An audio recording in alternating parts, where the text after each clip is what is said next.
today I got to see The Penguin Lessons just over a week before its general release here in the UK, so let's talk about it.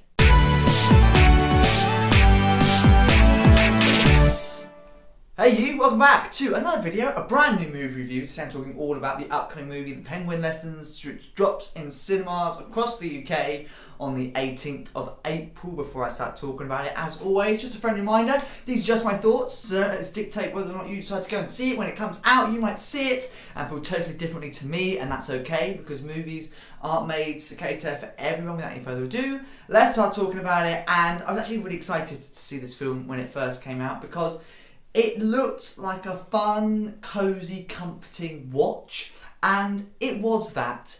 It had a lot of things not wrong with it, but a lot of things that I thought this could be a bit better, which sort of let the film down for me, sadly. But I had a fun time with it, I did, and do you know what? It was a bit different, it was quirky, it was a bit unique. It had lots of moments of humour throughout the entire film, like where people were actually like laughing out loud. A lot of emotional rollercoaster moments, by the way, a lot of ups and downs, and a lot of times where I was like, oh my gosh, I actually feel really upset. And I think that's good. When a film's doing that and gets you feeling all the feels, then it's doing a pretty good job. However, I do feel like, considering this movie is called The Penguin Lessons, it took us, I would say, at least 20-25 minutes to introduce the main guy. 20-25 minutes of the film called The Penguin Lessons without a penguin. Like, that's nearly a third of the way through this film, and we've still had no sign of a penguin, no idea where this penguin's going to come from, how he's going to impact this film and make the movie about a penguin. No idea. We're 25 minutes in, I've still got no idea where this bloody penguin is. And I feel like they did that because they obviously had to, and I'm glad that they did. They had to introduce this main guy, obviously the main character throughout the entire film. We had to get to know him and understand kind of where he is and why he is where he is to begin the film. Did we need 25 minutes of the introduction? I would argue no. That's just me. Because after a while, I kind of thought, right, okay, I get what this guy's doing now. Like, I understand. Like, yeah, you've explained the movie for me now. Like, I understand the premise and what's going to happen. I understand, like, how everything's going to work now. And it just kept going on and on, and I was like, okay, I get the backstory, let's start the film now. And because of that, I just sort of felt like, oh, I feel like I now know too much about you unnecessarily, and because of that I was like, oh, okay, I don't think I'm going to enjoy this film. But we get introduced to a small friend, a little penguin, and it was really, really cute. It was a nice, wholesome film, but I feel horrible because I feel like I'm complaining about the film. I'm just saying, I'm highlighting the flaws. This was a nice film, but I'm going to highlight the flaws. We got the penguin, right, I'm thinking nice, cute film. Alright, where are we going with this now? I then sort of felt, okay, we've got no direction to this film now. There was sort of something that they were going to do, and then that plan got scrapped, and I was like, okay, well now what? Where are we going? What's the purpose? What's the point? Where's the direction? Like, what is going on? And I've said it before in other movie reviews, and I stand by it. I sort of feel like if a movie has got no sense of direction, no idea of where it's going, it's just not as enjoyable. And I feel like if the creators don't even know this film is going, then how on earth are we as the audience meant to know where this is going?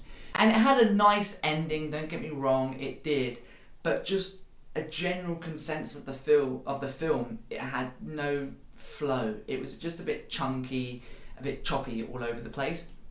And the problem is, this film is based on a true story.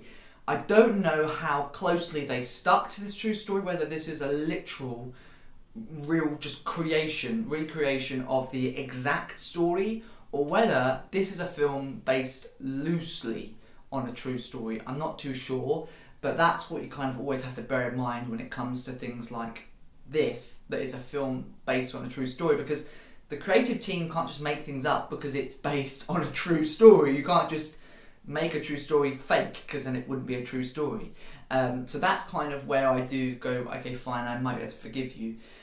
But This is a fun, quirky film. It's different, it's unique, it's cozy. I feel like because we had 25 minutes of getting to know this guy, I felt a lot of emotion for him. I felt happiness for him when he was feeling happy, when things were going his way. I felt really good for him. I was like, oh yeah, go on, you can do it. And then when he was feeling low, I was feeling low. Like, I felt a lot of sympathy, a lot of emotions for this guy. And again, really good stuff. When a film's doing that, you know they're doing a good job. And yeah, this is a fun, cosy, one-time watch for me. It's one of those films that I call a Sunday film, a film you watch on a Sunday morning or a Sunday evening. It's got that sort of cosy, warm vibe for like a wintry type film. It's fun, I had a nice time with it, but ultimately I don't think I'll bother re-watching it because it's kind of, now that I've seen it, It's one of those films. I'm glad I've watched it. On to the next movie. So there you go. There's what I've got to say on the Penguin Lessons. It's in cinemas across the UK on the 18th of April. Before I wrap up this movie review, as always, what do I rate out of 10? And will it be joining my DVD collection? Well, I'm giving this film slap bang in the middle a 5 out of 10. Like I say, I had a good time with it. I enjoyed it. So it gets a 5 out of 10 from me. And will it be joining the collection? Probably not. Like I say, a one-time watch. I'm glad I've seen it. I had a fun time with it. But now I've watched it, I'm done with it. It's not really one that I'm going to really want to see again and think, oh, I must watch the Penguin Lesson again, if that makes sense. And I think hopefully, if you guys go and see it when it comes out, you might feel a similar way to me. So there you go. Like I say, everything I've got to say on the Penguin Lessons is in that 7-minute video that you've just sat through. So thank you very much for watching. As always, in the description below is the movie plot, a link to the movie trailer, as well as a link to my movie review playlist. It features every single movie review I've ever done. Plenty more to come very soon, and I shall see you in another video, and hopefully another review very soon.